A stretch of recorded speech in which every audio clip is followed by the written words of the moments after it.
नमस्कार। आकाशवाणी से विश्व दर्पण के साथ मैं विशाल शर्मा।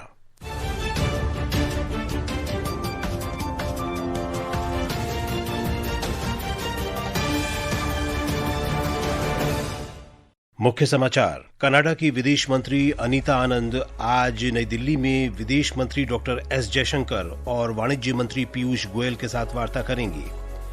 गाजा में युद्ध समाप्त करने के शांति समझौते को अंतिम रूप देने के लिए अंतर्राष्ट्रीय सम्मेलन आज मिस्र के शर्म अल शेख में।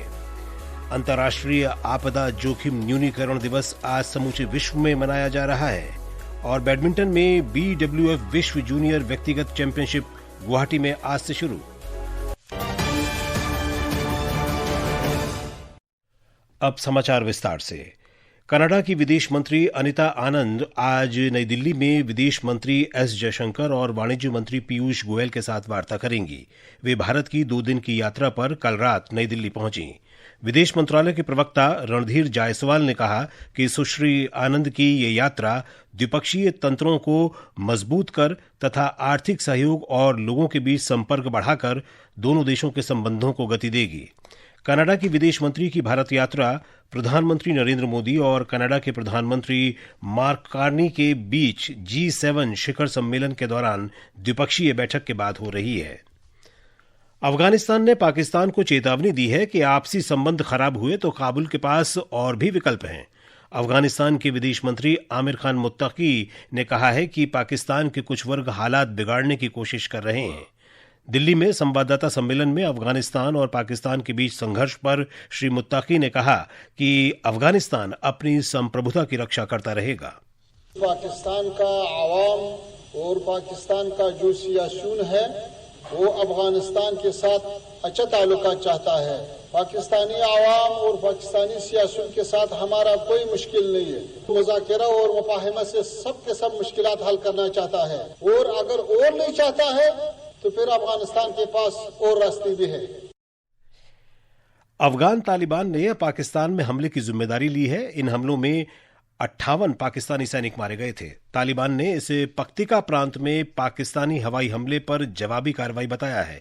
पाकिस्तान अफगानिस्तान पर तहरीक-ए-तालिबान पाकिस्तान के आतंकियों को पनाह देने का आरोप लगाता रहा है।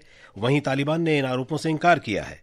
तनाव के कारण तोरखम और चमन में प्रमुख सीमा चौकियां बंद कर दी गई हैं। इस बीच सऊदी अरब और कतर ने दोनों देशों से संयम बरतने और बातचीत के जरिए तनाव सुलझाने का आग्रह किया है।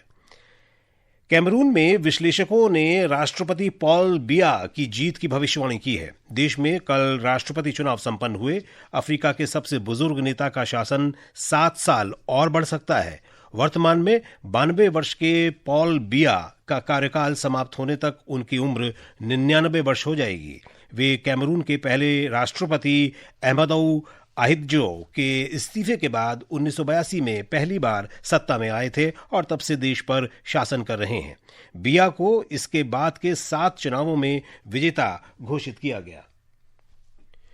1960 में स्वतंत्रता के बाद से कैमरून में केवल 2 नेताओं को सत्ता मिली है। हालांकि बिया का स्वास्थ्य अक्सर अटकलों का विषय रहा है क्योंकि वे अपना अधिकांश समय यूरोप में बिताते हैं और दिन प्रतिदिन का शासन पार्टी के प्रमुख पदाधिकारियों और परिवार के सदस्यों पर छोड़ देते हैं।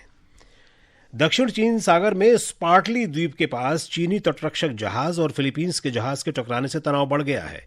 फिलीपींस ने चीनी जहाज पर जानबूझकर टकराने का आरोप लगाया है। उधर चीन ने इस दावे का खंडन करते हुए कहा है कि फिलीपींस के जहाज ने चेतावनियों को नजरअंदाज किया और अवैध रूप से चीनी जल क्षेत्र में प्रवेश करते हुए टक्कर का कारण बना। चीन ने अपनी कार्रवाई को वैध बताया है।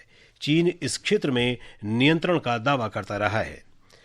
भारत सहित गैर यूरोपीय संघ देशों के यात्रियों को अब यूरोपीय संघ की नई प्रवेश निकास प्रणाली EES का पालन करना होगा। कल से लागू इस प्रणाली के तहत आइसलैंड, नॉर्वे, स्विट्जरलैंड और लिechtenstein सहित शेंगेन जोन के देशों में प्रवेश करते समय फिंगरप्रिंट, चेहरे का स्कैन और पासपोर्ट स्कैन अनिवार्य है। आयरलैंड और साइप्रस इससे मुक्त हैं।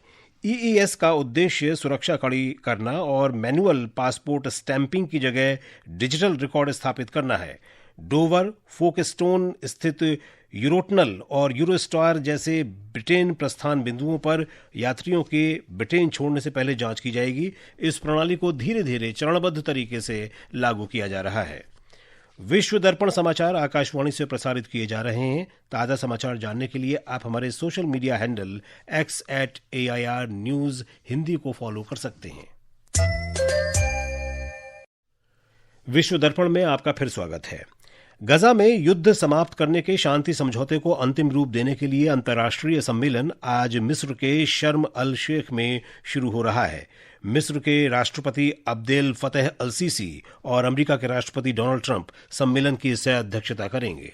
बैठक में 20 से अधिक देशों के नेताओं के भाग लेने की संभावना है। संयुक्त राष्ट्र महासचिव अंतोनियो गुतेरेश भी सम्मेलन में शामिल होंगे। मुख्य रूप से गाजा पट्टी में युद्ध समाप्त करने, क्षेत्रीय शांति प्रयासों को बढ़ावा देने और पश्चिम एशिया में सुरक्षा और स्थिरता बहाल करने पर बातचीत होगी। केंद्रीय विदेश राज्य मंत्री कीर्ति वर्धन सिंह शांति सम्मेलन में भारत का प्रतिनिधित्व करेंगे। सोशल मीडिया पोस्ट में उन्होंने शांति सम्मेलन में प्रधानमंत्री नरेंद्र मोदी के विशेष प्रतिनिधि के रूप में काहिरा पहुंचने की जानकारी दी। बृहस्पतिवार को प्रधानमंत्री मोदी ने इजराइल और हमास के बीच शांति योजना के पहले चरण के समझौते का स्वागत किया था। विश्व दर्पण के लिए मैं मनोज।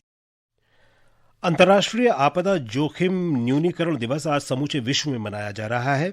ये दिवस लोगों में आपदा प्रबंधन के प्रति जागरूकता बढ़ाने और आपदा शमन संस्कृति को बढ़ावा देने के उद्देश्य से मनाया जाता है। इस वर्ष की थीम है फंड रेजिलियंस नॉट डिजास्टर्स।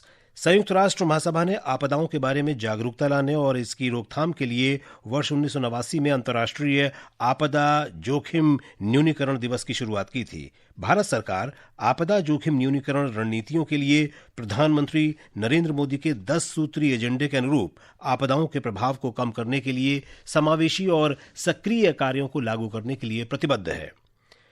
भारतीय आवास परियोजना का अगला चरण कल श्रीलंका में रहने वाले भारतीय मूल के तमिल समुदाय के 2000 लाभार्थियों को पात्रता दस्तावेजों के औपचारिक हस्तांतरण के साथ शुरू हुआ। ये कार्यक्रम राष्ट्रपति अनुरा कुमार दिसनायका की देखरेख में बंदरवेला पब्लिक ग्राउंड्स में आयोजित किया गया। ये घर भारतीय आवास परियोजना के चौथे चरण का हिस्सा हैं। इसकी घोषणा प्रधानमंत्री नरेंद्र मोदी ने 2017 में सुदूरवर्ती क्षेत्र की यात्रा के दौरान की थी। राष्ट्रपति दिसनायका ने श्रीलंका को सहयोग देने के लिए भारत सरकार का धन्यवाद दिया।